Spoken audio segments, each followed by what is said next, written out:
Joe, what are we into today? Well, I'm making a portable workbench, and I'm trying to find a quick and easy way to do it. A workbench is great to have in a garage like this, but if you build one out of wood and you set it up and it's too big, it's always in the way of the car coming in and out.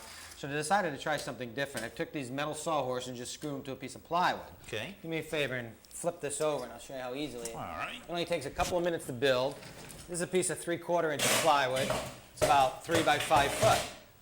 And within a couple of minutes, you have, sawhorses screwed right to it, so you can move it in and out and use it anywhere in the house. That seems perfect. What about regular wooden sawhorses? Couldn't you just use those and then just attach the plywood to that? Yeah, you could screw them to the wooden sawhorses, but I'll show you the really neat part about this trick. Flip it over, all the way over flat, is that I used folding sawhorses. So just pull out these legs. Oh, I got you.